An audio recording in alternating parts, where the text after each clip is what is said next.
नमस्कार, मैं हूं मृत्युंजय कुमार झा और हमारा खास शो चांदी में कितना दम है, इसमें आपका स्वागत है। और आज हम बात करेंगे कि आखिर चांदी के फंडामेंटल हैं कैसे और क्या उन फंडामेंटल के दम पर चांदी में आगे बड़ी तेज़ी आने वाली है। आज चांदी पर बहुत डिटेल में चर्चा होगी, बारीक चर्चा होगी और चांदी पर 360 डिग्री रिपोर्ट हम आपको बताएंगे, दिखाएंगे कि आने वाले वक्त में चांदी का मार्केट कैसा रह सकता है और क्या चांदी में आपको अभी खरीदारी करनी चाहिए, क्या चांदी में निवेश करना आपके लिए फ़ायदे का सौदा होगा। हमने एक बड़ा ब्रोकर पोल भी किया है, उसके नतीजे भी हम आपको बताएंगे। और आज हमारे साथ इस चर्चा में 3 खास मेहमान जुड़ रहे हैं। हमारे साथ हैं Surendra Mehta, secretary India Boolean and jewellers association के। हमारे साथ नितिन खंडेलवाल हैं, खंडेलवाल ज्वेलर्स के। और साथ ही नवनीत दमानी हैं, मोतीलाल ओसवाल के। आप तीनों का बहुत बहुत स्वागत है इस खास चर्चा में।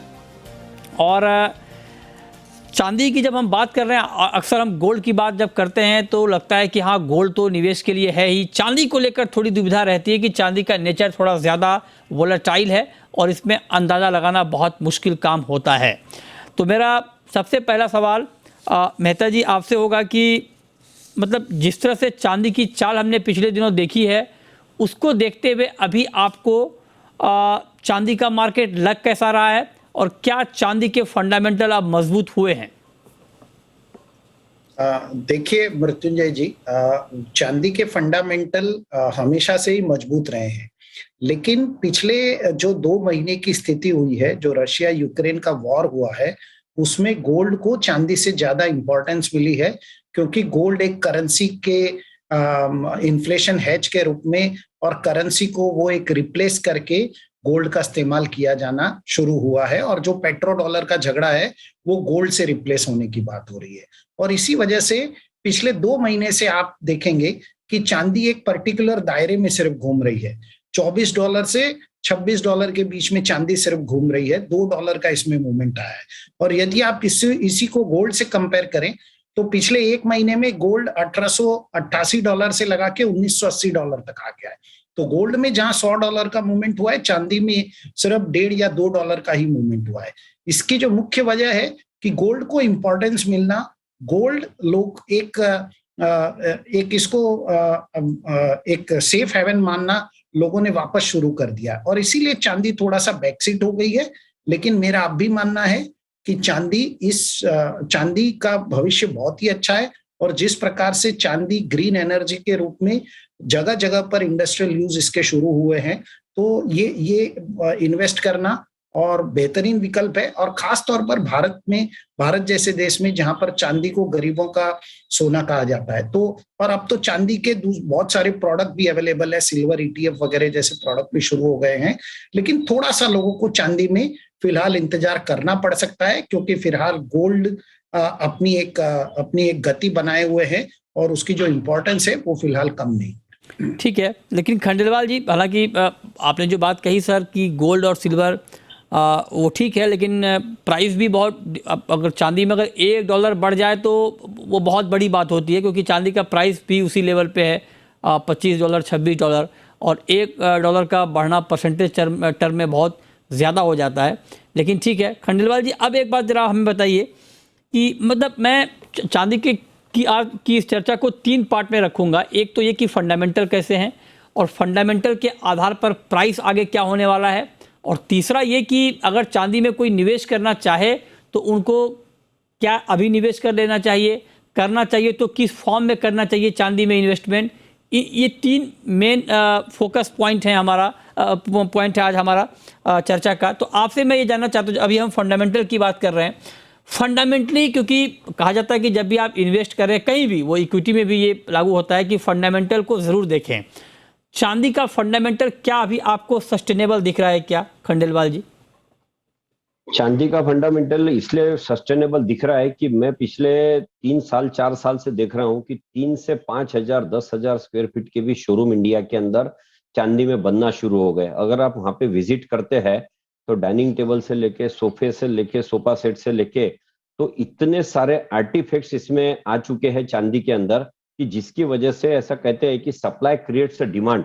मतलब हैदराबाद, चेन्नई ऐसे बड़ी बड़ी जगहों पे मैं देखता हूं तो इतने बड़े बड़े शोरूम है, इतनी चीजें आ गई चांदी में कि आपको सरप्राइज होगा कि ये भी चीज में चांदी में आती है क्या। ये हो गया एक पार्ट जहां पे लोग एफोर्डेबल है और चांदी के अंदर इन्वेस्ट करना चाहते हैं। दूसरा, अगर आप देखेंगे इंडस्ट्रियल यूज में, तो good conductor of heat and electricity और नॉन रस्टिक होने की वजह से, और इस पे किसी भी चीज का कोई भी असर नहीं होने की वजह से, जितनी चीजें अदर मेटल में होती थी वो मिलती तो सस्ती थी, लेकिन उसके जो पीरियड है यूज का वो 3 से 5 साल में वो खत्म हो जाता था, या वो चीज खराब हो जाती थी, या मेटल सस्टेन नहीं होता था। चांदी में ऐसा है कि ये सैकड़ों साल तक चल सकती है, तो वहां ये काफी मात्रा में रिप्लेस हो रही है। हर मोबाइल से लेके टीवी से लेके जितने भी मॉड्यूलर अपने लाइट इलेक्ट्रिसिटी के कॉन्टैक्ट्स आते हैं, इनके जो भी बटन्स आते हैं, ये सारे चीजों के अंदर अगर महंगी क्यों है पूछा जाता तो सिल्वर कॉन्टैक्ट्स इसके अंदर यूज होते हैं। तो कार से लेके तो ऐसी कोई चीज नहीं है जिसके अंदर सर्किट में सिल्वर यूज नहीं होती है। तो सिल्वर का यूज जो है बहुत वास्ट होते जा रहा है।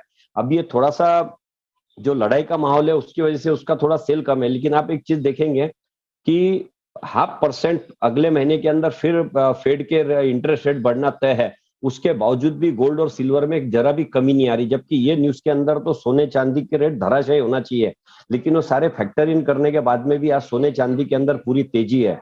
और चांदी का जैसा भी सुरेंद्र जी ने बताया ईटीएफ भी शुरू हो गया है।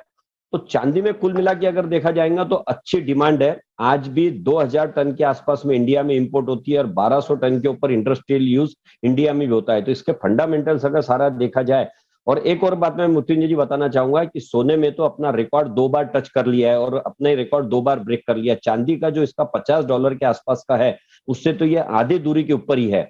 तो चांदी को अपना खुद का रिकॉर्ड ब्रेक करने के लिए स्कोप बड़ा वास्ट है। तो मैं चांदी में बहुत ज्यादा बुलिश भी हूँ और फंडामेंटली भी मैं देखता हूँ कि बहुत इसका आगे फ्यूचर में भविष्य बहुत उज्जवल है। आप कह रहे हैं कि फंडामेंटल बहुत मजबूत हैं चांदी के। अब नवनीत जी जरा आप ये बताएं, क्योंकि चांदी को एक इंडस्ट्रियल कमोडिटी भी कहा जाता है, और जब मेटल में ऊपर नीचे दाम होते हैं तो उसका इम्पैक्ट हम चांदी की कीमतों पर भी देखते हैं। तो मेटल के फंडामेंटल को देखते हुए इंडस्ट्रियल साइड से क्या फंडामेंटल अभी आपको सिल्वर के दिख रहे हैं? क्या इंडस्ट्रियल डिमांड अभी चांदी की बढ़ सकती है, बढ़ने वाली है, और वहां से प्राइस को सपोर्ट मिलेगा? वेल मृत्युंजय, मेरे हिसाब से लास्ट 2 या 3 सालों में पूरा डायनामिक्स मेटल इंडस्ट्री का पूरी तरह से चेंज हो गया है। जहां पे इलेक्ट्रिक व्हीकल्स हुआ, फोटोवोल्टिक सेल्स हुआ, हाइड्रो इलेक्ट्रिक पावर्स हुए। ठीक है, मतलब आऊंगा मैं आपके पास। जी नवनीत जी। पीरियड में जो भी बड़ा निवेश हुआ है वो मेरे हिसाब से ये सब बेट्स में हुआ है, जहाँ पे मैंने बताया सोलर हुआ, हाइड्रो पावर हुआ, 5G टेक्नोलॉजी हुआ। ये सब चीजों पे काफी फोकस रहा है। चाइनीज गवर्नमेंट हुआ, इंडियन गवर्नमेंट हुआ, यूएस हुआ, इन सब की तरफ से। तो कहीं ना कहीं इनमें बहुत मेजर कंपोनेंट में मेटल यूज होंगे। मेटल्स के भाव अगर हम देखें तो ऑलमोस्ट सारे मेटल्स लगभग अपने लोअर लेवल से दुगने हो चुके हैं।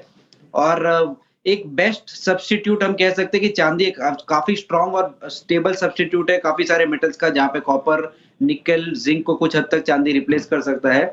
तो इतने हाई प्राइसेस पे मुझे लगता है कि डिमांड सब्स्टिट्यूशन एक बहुत बड़ा फैक्टर होगा, जहाँ पे मेटल्स को आप रिप्लेस करेंगे चांदी से, और चांदी में काफी स्टेबिलिटी और काफी स्ट्रॉन्ग डिमांड अराइज होने की संभावना है।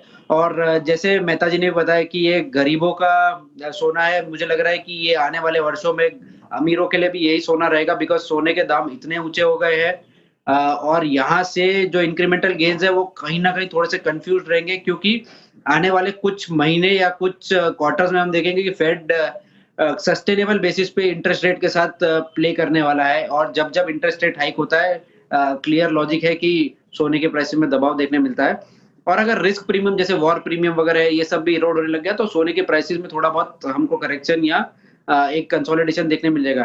पर चांदी इस बार नई चाल पकड़ा है, जहाँ पे फंडामेंटल्स काफी स्ट्रांग है और जहाँ पे एक डिमांड सब्स्टिट्यूशन बहुत मेजर तरह से इवॉल्व होने वाला है, जिसकी वजह से आने वाले कुछ महीने और कुछ क्वार्टर्स बहुत एक्साइटिंग रह सकते हैं, चांदी डिमांड पर्सपेक्टिव से और प्राइस पर्सपेक्टिव से भी। तो मेरा बायस बहुत स्ट्रांग है जी कि सोने में आपको अगर 3 से 5% रिटर्न मिलेंगे, तो चांदी में आने वाले 1-2 वर्षों में आपको 25% के भी रिटर्न मिल सकते हैं। अरे वाह, तो स्ट्रांगली चांदी की बायस झुकाव है। अच्छा, तो मतलब नवनीत जी इतने बुलिश हैं कि वो कह रहे हैं कि गोल्ड को बहुत ही ज़बरदस्त तरीके से आउट परफॉर्म चांदी करेगी और चांदी में बहुत अच्छा आपको रिटर्न मिल सकता है, 25 से 30% तक का आप कह रहे हैं कि रिटर्न मिल सकता है। तो जब तीनों एक्सपर्ट हमारे चांदी को लेकर बहुत बुलिश हैं, बहुत तेज़ी में हैं, तो क्यों ना आपको एक पोल दिखाया जाए। हमने आज एक पोल किया है और अब उस पोल के नतीजों से मैच करेंगे कि जो हमारे एक्सपर्ट कह रहे हैं और जो पोल में हमने एक्सपर्ट से बात की है, क्या उनकी राय मिलती है क्या। ये नतीजे ज़रा आपकी स्क्रीन पर है, देख लें, फिर हम चर्चा को आगे बढ़ाएंगे। हमने ये पूछा कि 2022 में चांदी के दाम कहाँ तक जाएंगे। नतीजे देखिए आपकी स्क्रीन पर। कोटक सिक्योरिटीज़ का मानना है कि 85,000 का लेवल दिख जाएगा। केडिया कमोडिटी भी 85,000 का टारगेट दे रहा है। मोतीलाल ओसवाल का मानना है कि 82,000 का टारगेट तो कहीं नहीं गया। पैराडाइम कमोडिटी 80,000 और पृथ्वी फिनमार्ट और पैराडाइम 80,000 के भाव पर मुहर लगा रहे हैं। IIFL सिक्योरिटीज़ का मानना है कि 75,000, SMC global 76,000, trust line 73,000, trade bulls और आनंद राठी 72,000। तो नीचे में 72,000 और ऊपर में 85,000 का टारगेट चांदी में आ रहा है। एक ब्रॉड रेंज है, लेकिन ज़्यादातर लोग तेज़ी में हैं और 80 के ऊपर का टारगेट ज़्यादातर लोगों ने यहाँ पर दिया है। अब आप देखिए कि जो हमारे एक्सपर्ट कह रहे हैं और जो पोल के नतीजे हैं वो एक ही लाइन पर हैं, सब तेज़ी में। हाँ, आंकड़ों में फ़र्क हो सकता है, जो प्राइस टारगेट है उसमें फ़र्क हो सकता है। तो अब हम बात, एक तो फंडामेंटल की बात हमने कर ली, पोल हमने आपको दिखा दिया। अब हम ये बात करने वाले हैं, जो हमारे एक्सपर्ट इस वक्त हैं, कि क्या अभी जब ये लोग फंडामेंटली इतने बुलिश हैं चांदी में, तो इनके हिसाब से चांदी का प्राइस ईयर एंड तक क्या होगा, ये जानना बहुत ज़रूरी है। पोल के नतीजे तो हमने आपको दिखा दिए हैं। इसकी शुरुआत मेहता जी आपके साथ, आप ज़रा बताइए, जब आपने फंडामेंटल गिनाए बताए, तो जो हमने पोल किया उसका रेंज बहुत लंबा है सर, 72,000 नीचे में, ऊपर में 85,000। आपके हिसाब से इस साल के आखिर तक हम चांदी के प्राइस को कहाँ तक देखेंगे? देखिए मृत्युंजय जी, मैंने आप ही के शो पे पहले कई बार कहा है कि 2022 में चांदी 1,10,000 रुपए का आंकड़ा दिखा सकती है, लेकिन क्योंकि ये थोड़ा सा इसको बैकसीट मिला है गोल्ड को यूक्रेन वॉर की वजह से, तो मैं अभी चांदी का जो मेरा जो रिकैलकुलेशन करके जो मैं नया प्राइस देख रहा हूं, मुझे लगता है कि 95,000 तक चांदी 2022 में अवश्य दिखाएगी। और उसके जो उस चांदी के जो फंडामेंटल्स हैं वो बिल्कुल बरकरार है। और हमें ये भी नहीं भूलना चाहिए कि ये जो वेपन वॉर है ये अल्टीमेटली कमोडिटी वॉर में कन्वर्ट होगा। और जैसे दमानी जी ने भी कहा कि अल्टीमेटली सारे मेटल के प्राइस बढ़ गए हैं, और एक चांदी फिलहाल अभी तक उसमें इतनी तेजी नहीं आई है जितनी के दूसरे मेटल्स के अंदर तेजी आ गई है। तो मैं अब भी मानता हूं कि 2022 में हमें 95,000 के आसपास चांदी का प्राइस जरूर दिखेगा। ओके, तो आप कह रहे हैं कि 95,000 मतलब 95,000 तक चांदी का भाव दिख सकता है। खंडेलवाल जी, आपका टारगेट सर इस साल के आखिर तक के लिए चांदी पर? सर, इंडियन कैलकुलेशन में बताना मुश्किल है, क्योंकि रुपीस डॉलर का जो रेशो है वो काफी ऊपर नीचे चल रहा है, कभी ऊपर आता है नीचे आता है। लेकिन $30 चांदी होने में कोई बड़ी बात नहीं है। अगर $30 के हिसाब से देखा जाए तो मेरे ख्याल से सुरेंद्र भाई की बात से मैं सहमत रहूंगा कि 95 से 1 लाख रुपए तक के जाना चाहिए। तो दोनों एक्सपर्ट कह रहे हैं कि 95,000 से 1 लाख तक का भाव आपको साल के आखिर तक चांदी में दिख सकता है। नवनीत जी, आपका कैलकुलेशन क्या कहता है? आपको भी लगता है कि हाँ 1 लाख के आसपास का भाव हम देख लेंगे? मृत्युंजय, मेरे हिसाब से $30 एक बहुत बड़ा पॉसिबिलिटी है चांदी कॉमेक्स पे छूने की, और मेरे हिसाब से डॉलर 75 से 76 रुपए के रेंज में रहेगा। तो 80 से 82,000 रुपए के टारगेट डोमेस्टिक कन्वर्जन के हिसाब से आते हैं। तो ये जो मोतीलाल ओसवाल का टारगेट आप फ्लैश कर रहे स्क्रीन पे, ये हमारे डेस्क की तरफ से आया है, और 82,000 एक बहुत लाइकली पॉसिबिलिटी है। साल के एंड में हम इस लेवल के आसपास होंगे, जो कि फिलहाल के करंट लेवल से 25% का अपसाइड है। हाँ, तो करंट लेवल से आप करें कि 25% तक की तेजी, मतलब 82,000 का आपका टारगेट है चांदी में। तो और दो टारगेट अभी हमारे एक्सपर्ट ने 95,000 से लेकर 1 लाख तक के दिए हैं। तो मतलब ये कि एक बड़ी तेज़ी चांदी की कीमतों में आ सकती है, इसको लेकर कोई मतभेद नहीं है। टारगेट थोड़े ऊपर नीचे हो सकते हैं, लेकिन दाम बढ़ेंगे, इस पर सहमति है। तो अब जब दाम बढ़ेंगे, कितने बढ़ेंगे, इसके ऊपर हमने चर्चा कर ली। तो अब जो तीसरा महत्वपूर्ण मुद्दा हमारा ये है कि जब दाम बढ़ने वाले हैं, फंडामेंटल मजबूत हैं, तो चांदी में निवेश करना चाहिए। और अगर निवेश करना चाहिए चांदी में, तो किस तरीके का फॉर्मूला आपका इन्वेस्टमेंट का सिल्वर में होना चाहिए, चांदी के किस फॉर्म में आपको पैसा लगाना चाहिए, कौन सा तरीका बेहतर होगा, इस पर बात ब्रेक के बाद आप बने रहिए हमारे साथ।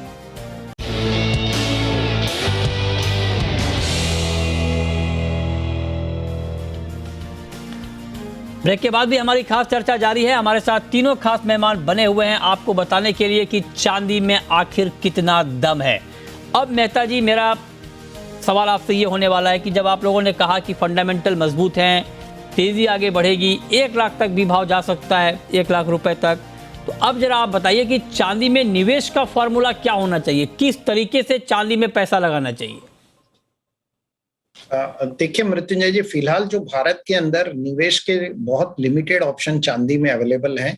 पहला ऑप्शन तो सिल्वर ईटीएफ है, जिसको मैं हमेशा रिकमेंड करूंगा। दूसरा ऑप्शन, आप सिल्वर के बार या कॉइन खरीद लीजिए, लेकिन आपको ये इंश्योर करना होगा कि आप इसके प्योर बार या बिल्कुल उसको वेरीफाई करा के ही आप खरीदें, क्योंकि चांदी के अंदर अभी भी हमें रेगुलर बेसिस पे ये कहीं ना कहीं कंप्लेंट मिलती है कि चांदी के बार में प्योरिटी के एक इश्यू होते हैं, और चांदी में हॉलमार्किंग भी मैंडेटरी नहीं है। इसीलिए ये थोड़ा सा इसके ऊपर बहुत कॉशियसली जाना चाहिए। चांदी की ज्वेलरी और चांदी के जो फर्नीचर, चांदी के जो आर्टिफैक्ट्स हैं, वो यदि आपको घर में जरूरत हो तो आप उसको भी ऑप्ट कर सकते हैं, लेकिन चांदी लेते समय आप उसकी प्योरिटी को बिल्कुल वेरीफाई करा के ही सर प्योरिटी को, मेहता जी, प्योरिटी को कैसे वेरीफाई कर पाएंगे? मान लीजिए मैं खरीदने जा रहा हूँ चांदी, मुझे चांदी खरीदनी है, चांदी का कॉइन खरीदना है, मैं कैसे वेरीफाई करूंगा कि प्योरिटी ठीक है चांदी की? कैसे कर पाऊंगा? देखिए, चांदी में हॉलमार्किंग मैंडेटरी नहीं है, लेकिन आप चांदी को किसी भी आप हॉलमार्किंग सेंटर पे जाके, टेस्टिंग सेंटर पे जाके वेरीफाई करा सकते हैं और उसका प्योरिटी सर्टिफिकेट आप ले सकते हैं। फिलहाल जो हॉलमार्किंग है वो ऑप्शनल है, मैंडेटरी नहीं है। ये थोड़ा टफ काम है सर। दुकान पे कैसे चेक कर पाएंगे? मान लीजिए मैं किसी दुकान पे जा रहा हूँ, ज्वेलरी की दुकान पे, चांदी का कॉइन खरीद रहा हूँ, वहां पे कोई तरीका है क्या पता करने का कि ये प्योर है या नहीं है? सर, आप उस ज्वेलर से ये कह सकते हैं कि आप हमें इसकी टेस्टिंग रिपोर्ट साथ में दीजिए, या आप बिल्कुल ज्वेलर्स, क्योंकि उसको कस्टमर उसके लिए भगवान होता है, तो वो आपको उसके लिए एनेबल करेगा, वो आपके साथ भी टेस्टिंग सेंटर पे आके उसको टेस्टिंग जरूर करवाएगा। तो इसमें कोई दिक्कत वाली बात नहीं है। जब आप इतने कॉस्टली प्रोडक्ट को बाय करते हैं तो आपको इतना एक थोड़ा सा उसके अंदर जहमत तो उठानी पड़ेगी। और ज्वेलर भी अभी आजकल बहुत ही अच्छे ज्वेलर्स हैं, और आप किसी भी अच्छे शोरूम में जाएंगे तो ज्वेलर आपको इसके लिए बिल्कुल मदद करते हैं। और सरकार भी आपसे कहती है कि आप जब लाखों रुपए के ज्वेलरी और आर्टिफैक्ट्स और बार्स खरीद रहे हैं तो आप उसको एक 35 रुपया 25 रुपए में टेस्ट, 45 रुपए में टेस्ट क्यों नहीं करवा लेते? मेरे ख्याल से कोई बड़ी बात नहीं है, आप ये जरूर करना चाहिए। इसमें कोई गलत नहीं। ठीक है। अब खंडेलवाल जी, आप तो ज्वेलर हैं सर, आप जरा बताइए कि मैं आपकी दुकान पर चांदी खरीदने जाऊं और मुझे इन्वेस्टमेंट के पॉइंट ऑफ व्यू से फिजिकल सिल्वर लेना है आपके यहाँ से, तो मुझे क्या लेना चाहिए? क्या आप बेचेंगे मुझे? देखिए, अगर क्वांटिटी ज्यादा है तो आप बार ले सकते हैं। 30 किलो की भी पेटी आती, नहीं तो एक किलो के इसके अंदर बार भी आते हैं। मैं तो सजेस्ट करूंगा किसी को अगर 10, 20, 30 किलो लेना है इन्वेस्टमेंट पर्पज से भी, तो अभी आप जो स्क्रीन पे यूटेंसिल्स दिखा रहे हैं, अगर आप वो लेते हैं तो उसका यूज भी कर सकते हैं, क्योंकि हेल्थ वाइज भी ये सजेस्ट किया जाता है कि चांदी के बर्तन में खाना, चांदी के ग्लास में पानी पीना, और चांदी का कॉइन अगर आप रात में पानी में डाल के रख के उसको सवेरे पानी पीते हैं तो वो भी आपके लिए, हेल्थ के लिए अच्छा है। तो चांदी यूज भी करिए, जब आपको जरूरत पड़ती है चांदी आप इन कैश भी कर सकते हैं। करेंगे जो आप कह रहे हैं कि चांदी के बर्तन में खाना या चांदी के बर्तन में पानी पीना, तो अगर मान लीजिए मैं इन्वेस्टमेंट के लिए ले रहा हूं और आप कह रहे हैं कि हेल्थ के लिए भी इस्तेमाल कर सकते हैं, तो अगर मान लीजिए मैं कोई कॉइन लेता हूँ और पानी में डालकर वो पानी पीता हूँ, अगर मैं 2, 4, 6 साल बाद वो चांदी बेचने जाता हूँ तो उसकी क्वालिटी, उसके वजन में कोई फर्क पड़ेगा? कोई फर्क नहीं पड़ेगा, उसमें कोई भी फर्क नहीं पड़ेगा, जरा भी फर्क नहीं पड़ेगा। आप उसको चांदी को यूज भी कर लीजिए, पैसा भी वसूल कर लीजिए, मतलब आपने उसका कंजम्पशन भी कर लिया। और जैसा कोई मोटर व्हीकल या मोबाइल नहीं है कि उसका यूज करने के बाद में उसकी 1/4 कॉस्ट हो जाएंगी, इसमें कोई फर्क नहीं पड़ता। जो कई बार सर कलर काला हो जाता है कई बार चांदी का। नहीं, कुछ भी नहीं, अगर चांदी यूज में होंगी तो कलर भी काला नहीं होगा। चांदी पे पड़े जो है ना, सिल्वर ऑक्साइड लग जाता है, थोड़ा सा उस पर कोई ना कोई रिएक्शन होती है, नए पेंट की, एसेंस की, किसी की भी कोटिंग चढ़ता है। मैं तो आजकल लोगों को बताता हूँ कि सादा जो 2 रुपए का इरेजर होता है ना, रबर, आप अगर उसका जहां काला हो गया, अगर आप इरेजर से इरेज करेंगे ना तो 1 सेकंड में उसका कालापन निकल जाएगा। इतना इजी मेथड है। कोई पेस्ट है वो लगा लेने से हो जाता है। यूज वाली चांदी कभी काली नहीं होगी। चांदी जो अनयूज है, रखी पड़ी है, वही केवल काली होती है। या फिर मंदिर की जो चीजें वो काली इसलिए होती है कि वहां पे दिया बत्ती लगता है, वहां पे अपने अगरबत्ती लगती है, उसका धुआं होता है, उससे थोड़ा बहुत काला होता है। लेकिन आप यूटेंसिल्स देखिए घर में जो यूज करते हैं रोज, चांदी का ग्लास, उसका जरा भी काला नहीं होता उनका चांदी का ग्लास। नहीं, कई महिलाएं कंप्लेन करती हैं कि पायल जो है वो यूज करते करते कलर उसका काला हो गया, ये ठीक बात है? बिल्कुल। उसमें क्या होता है कि एक तो पायल पूरा प्योर की नहीं होती, दूसरा उसमें सोल्डरिंग होता है, तीसरा वो पैर में होने से हाँ। उसमें धूल मट्टी सारी जमा हो जाती है। तो चांदी अगर अच्छी होंगी तो होंगी नहीं। यूटेंसिल्स तो कभी काले होते नहीं है। यूटेंसिल्स अगर रखे होंगे तो काला कोटिंग आ जाता है, लेकिन क्लीन करना बहुत आसान है। किसी भी पेस्ट के पाउडर से उसको क्लीन हो जाता है, या आप सादा इरेजर से क्लीन करना है तो क्लीन हो जाता है। फाइल तो होती है काली, क्योंकि उसमें धूल मट्टी, अच्छा। साबुन, पाउडर ये सब हाँ। लगता है उसके अंदर, हाँ। और जमा हो जाती है उसमें। ठीक है। नहीं खंडेलवाल जी, लेकिन आपने कहा कि आप सिल्वर का बार ले सकते हैं अगर आपको ज़्यादा क्वांटिटी में लेना है तो जरा बार का तरीका बताइए सर परचेज करने का। उसमें कोई एक्स्ट्रा कॉस्ट भी लगती है क्या? अगर मैं आपसे बार खरीदूंगा तो जो प्राइस है प्राइस पे मिल जाएगा, या उसमें कोई एक्स्ट्रा कॉस्टिंग होती है, पहली बात। और उसको रखने का तरीका क्या होना चाहिए? मान लीजिए बार मैंने खरीदा 25-30 किलो का, कहाँ रखें, कैसे रखें उसको, रख रखाव कैसे किया परिवार जाए? में आजकल एक लॉकर होता ही है परिवार के अंदर, या तो घर में तिजोरी होती है, और घर में तिजोरी में रखने की बजाय अगर आपको बार लेके रखना है तो आप लेके उसको सीधा लॉकर में रख सकते हैं।